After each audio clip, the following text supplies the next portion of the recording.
I don't exactly know why, but I was always fascinated with Los Angeles as a city. Maybe it started back in 2013 in Los Santos, or even earlier in San Andreas. Oh shit, here we go again. Anyway, even on the GTA 5 map, we can see that Los Santos also has this pretty unusual shape of a port. Coincidence? I doubt it.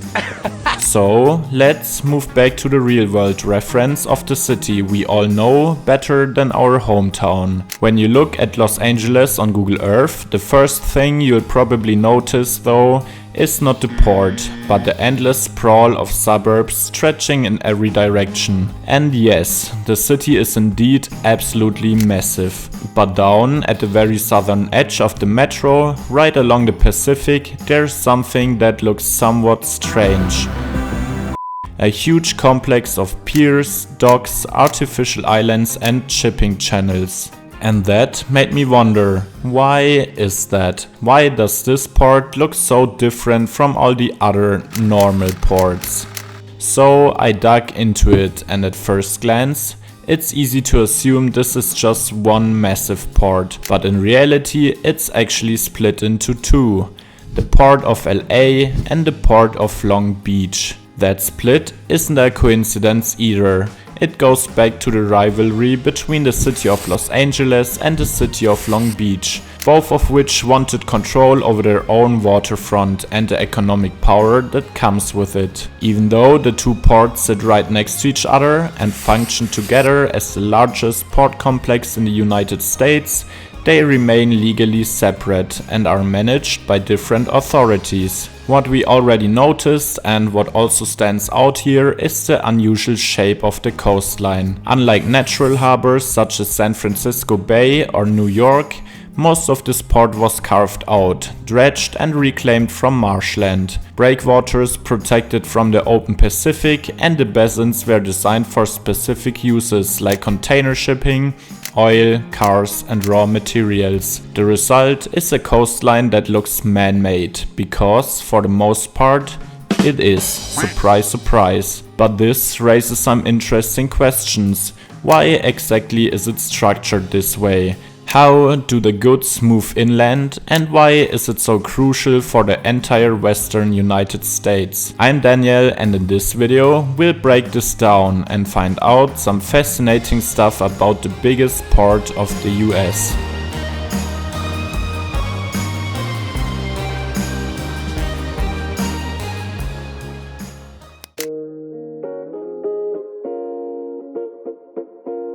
The coastline south of Los Angeles didn't naturally lend itself to becoming one of the world's busiest ports. Unlike San Francisco or Seattle, there wasn't a deep natural bay here in the first place. But in the early 20th century, both the city of Los Angeles and the neighboring city of Long Beach saw the potential to turn their marshy waterfronts into gateways for trade. Los Angeles officially founded its port in 1907, and almost immediately industries clustered around it. Fishing fleets, canneries, oil drilling. Bro, what? I still think these pictures are fake, to be honest. But yeah, this and shipbuilding brought jobs and commerce to the growing city. Long Beach, not wanting to be left behind, developed its own harbor right next door. Instead of a unified harbor, two rivals grew side by side. The competition was partly about civic pride, but even more about money. What else? Whoever controlled the harbor also controlled the revenue, jobs and political influence tied to it. That division still exists today. The Port of Los Angeles is run by the Los Angeles Harbor Department, while Long Beach manages its own independent authority. From above, the border is invisible, but legally and administratively they remain separate. In practice though, they function as one giant complex.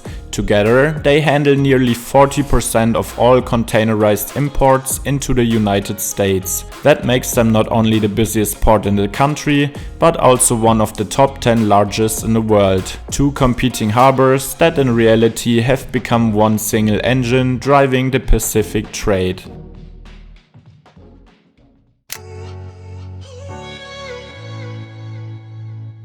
When you look at the ports of Los Angeles and Long Beach from above, the coastline looks as unnatural as it can be.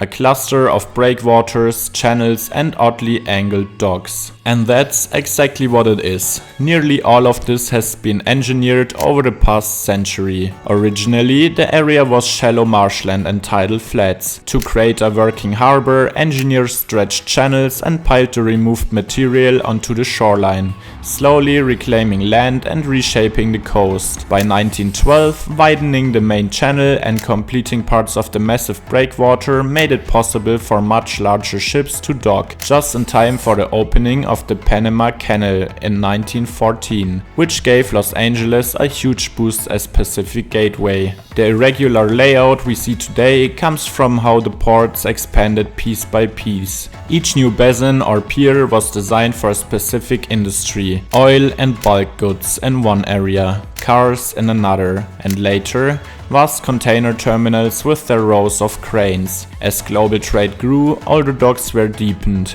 new ones carved out, and land reclaimed again and again. That's why the piers and channels point in different directions. They weren't built in one grand plan, but adapted to whatever was needed at that time. So the unusual shape isn't random, but I still think they rolled the dice to determine the angles, or what do you think? Anyway, that's all physical record of how the ports evolved.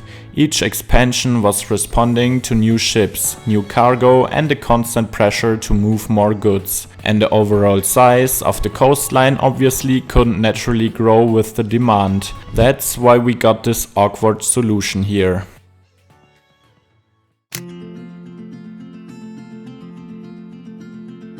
Moving cargo off the docks is just as important as unloading it from the ships, and at the port of Los Angeles and Long Beach, two main systems handle the flow inland: rail and trucking. The backbone of the rail connection is the Alameda Corridor, a 20-mile freight line that runs from the port straight into the rail yards near downtown Los Angeles. To keep traffic flowing, much of it was built in a trench, allowing hundreds of trains a week to connect directly to the national rail network. One super interesting part you can spot on Google Earth is the huge circular track inside the port. That's the rail balloon loop. It lets mile-long container trains turn around smoothly without stopping or reversing, which keeps operations efficient and avoids congestion inside the harbor. Simply fascinating stuff, right? Trucks play just as large a role. Interstates link the ports directly to the Los Angeles freeway system, while millions of containers are hauled into the massive warehouse district of the Inland Empire, for example. But this also comes with costs. Neighborhoods near the port suffer from heavy diesel pollution from ships and trucks, respectively. The result is bad traffic and some of the worst air quality in California, and bottlenecks on the freeways ripple far beyond the harbor itself. Even the rail lines have seen problems. During the supply chain crisis in 2021, images went viral of freight cars near Los Angeles with containers broken up and goods scattered along the tracks. The result of organized theft, targeting slow-moving or parked trains. They jump on these trains, these locks that these containers have are really, sometimes they're plastic seals. You know, the locks aren't really strong, you know. They don't care if the train's moving or not. They jump on the trains, pop the lock, and just start grabbing whatever they see. It was a dramatic reminder of just how visible and vulnerable the country's supply chain can be. So, while the ports are designed to connect seamlessly with the rest of the US, the reality is oftentimes far more complicated. The same highways and rail corridors that move nearly half of America's imports also place enormous strain on the communities that live right next door. Somebody is always fucked, I guess.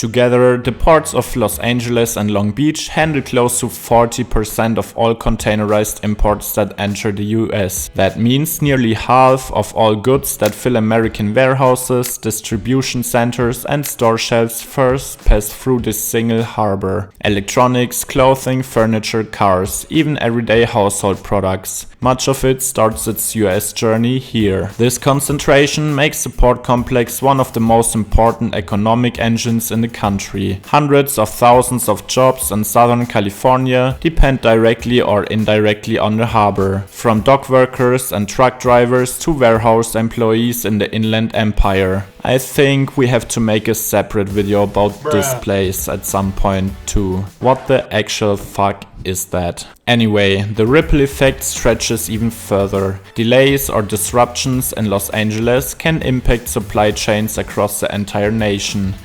We've already seen what happens when the system breaks down. During the COVID pandemic, congestion at the ports made global headlines, with dozens of container ships anchored offshore waiting to unload. The backlog showed just how much the US economy relies on this one choke point. Strikes, labor disputes, or even natural disasters here have the power to disrupt industries nationwide. For Southern California, the ports are also a double-edged sword. They provide enormous economic benefits, but also bring challenges like traffic congestion, pollution, and pressure on local infrastructure. Yet, despite these issues, the Los Angeles-Long Beach port complex remains indispensable, not just for California, but for the United States as a whole. So, the strange puzzle piece coastline south of LA isn't just a curiosity on Google Earth. It's the largest port complex in the United States, a place that drives the economy of the entire West Coast and beyond. And while most people never see it up close, almost everyone in the US feels its impact through the goods they buy every day. If you enjoyed this look at the ports of Los Angeles and Long Beach, make sure to subscribe for more deep dives into the hidden infrastructure shaping our world. Thanks for watching, have a nice day and bye bye.